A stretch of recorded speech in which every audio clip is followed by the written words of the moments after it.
इसका जवाब देना चाहिए कि इतना कायर डरपोक कमजोर प्रधानमंत्री नेहरू जो है क्यों साबित हुए। नेहरू जी के परिवार को ही जवाब देना चाहिए। वो कायर है, कमजोर है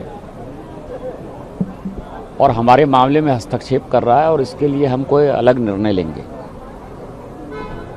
जो सवाल उस चिट्ठी में है बड़ा महत्वपूर्ण है कि 1951 में नेहरू जी ने तिब्बत चाइना को दान दे दिया। मान लिया कि तिब्बत जो है वो चीन का पार्ट है, जबकि तिब्बत एक अलग देश था।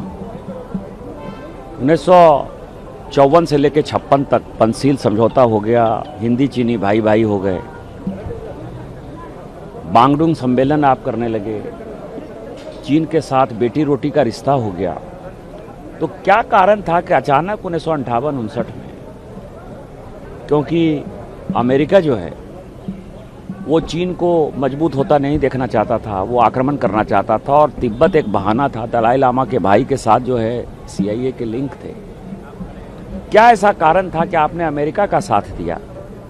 और अमेरिका का साथ देने के कारण जो आरोप लगाए हैं चाओ एन-लाई ने आज ही 18 अप्रैल को 1959 को कि आपने जो है उनको किडनैप कर लिया, दलाई लामा को किडनैप करके भारत लाए और उसके कारण 1962 में भारत चीन युद्ध हुआ, भारत बुरी तरीके से हारा। हमारा आज भी 38,000 वर्ग स्क्वायर किलोमीटर जो भूभाग है वो चीन के कब्जे में है। इसका जवाब देना चाहिए कि इतना कायर डरपोक कमजोर प्रधानमंत्री नेहरू जो है क्यों साबित हुए। नेहरू जी के परिवार को ही जवाब देना चाहिए, कांग्रेस पार्टी को जवाब देना। सर, महिला बिल को लेकर के आप क्या कहेंगे? जिस तरह से इससे ज़्यादा दुर्भाग्यपूर्ण क्या बात हो सकती है।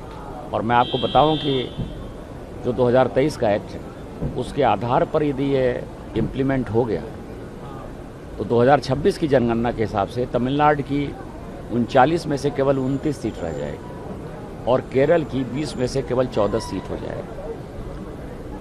साउथ इंडिया के साथ इतना बड़ा अन्याय कांग्रेस करेगी ये मैं जिंदगी में नहीं सोच सकता था। स्टालिन करेंगे ये सोच ही नहीं सकता था, क्योंकि जो माननीय प्रधानमंत्री जी का प्रपोजल था उसमें सबों को समानुपातिक आधार पर 50% रिजर्वेशन हो रहा था और जो 24.67% अभी साउथ का रिप्रेजेंटेशन था वो लगभग 23.67 वो लगभग 24% के आसपास हो रहा था। तो मुझे लगता है कि साउथ इंडिया को गुमराह करने का एक बड़ा साजिश विपक्ष ने रचा और साउथ की जनता कभी इसके लिए माफ नहीं करेगी।